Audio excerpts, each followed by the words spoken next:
All right, today we're jumping into a story that's all about a tiny crack in the fabric of time. It's a mystery, and it all starts with one single unexplained minute.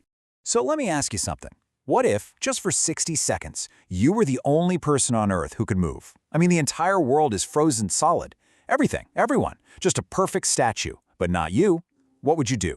That's the world we're about to step into.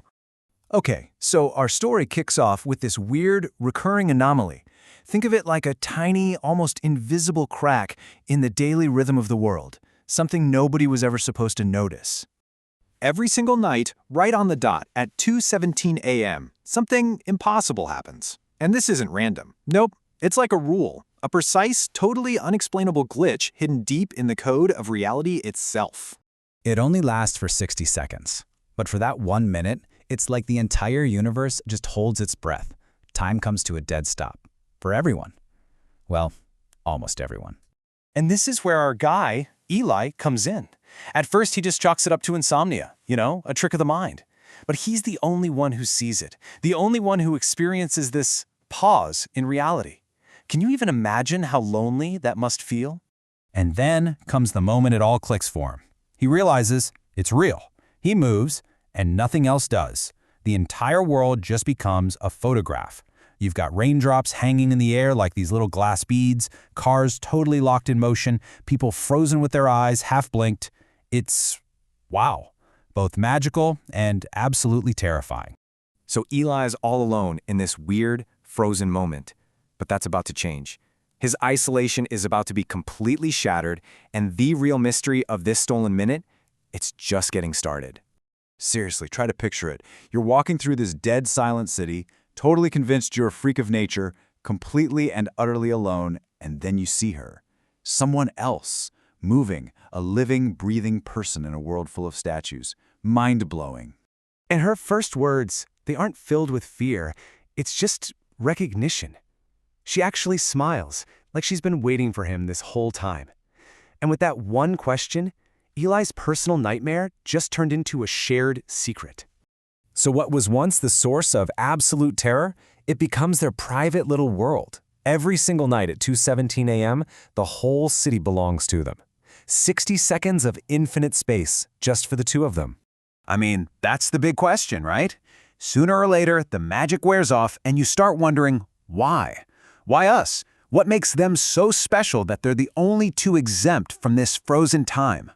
And her answer, it's a chilling one, super cryptic. It's the first real hint that what they have isn't some magical gift. It's a condition. It suggests they aren't just visitors here. They're fundamentally different. Okay, so this secret universe they've built, it's all about to come crashing down. The rules they thought they understood, they're about to break. And not in a small way. See, the one thing they could always count on was that the world would restart after 60 seconds. But not this time. 2:17 comes and goes. Then 2:18. The pause just stretches. And just like that, their sanctuary has turned into a prison. The thing that made their little world so special was that it was temporary. That was their safety net. And now, it's gone.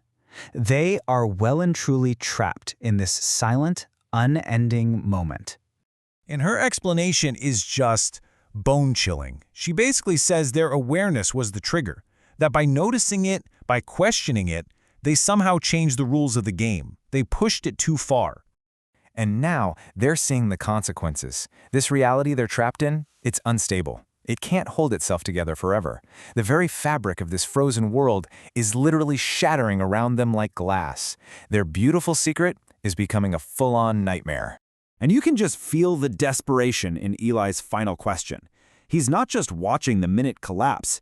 His entire understanding of reality is falling apart. I mean, what does come next, after the end of a world that wasn't even supposed to be there? And that brings us to the end, the final, transformative, and kinda haunting resolution to this whole thing. This is it. This is the answer to what happens next. This is their fate. See, they weren't just watching the pause. They were candidates. Their whole purpose, their destiny, was to become the pause. They are the new architects of 2:17 a.m.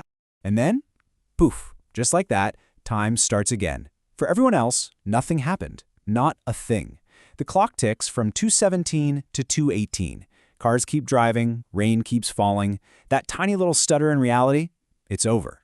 But Eli, he's gone. He never came home. He was just erased from the normal flow of time. A price had to be paid to keep everything on track, and Eli, he was the price. He didn't die, not really. He was reassigned. And that's how the story lives on. It stops being a personal tragedy and becomes something else, like a piece of modern folklore, a ghost story about a glitch in time, maybe even a warning for people who notice things they're not supposed to. And that's where the story leaves us.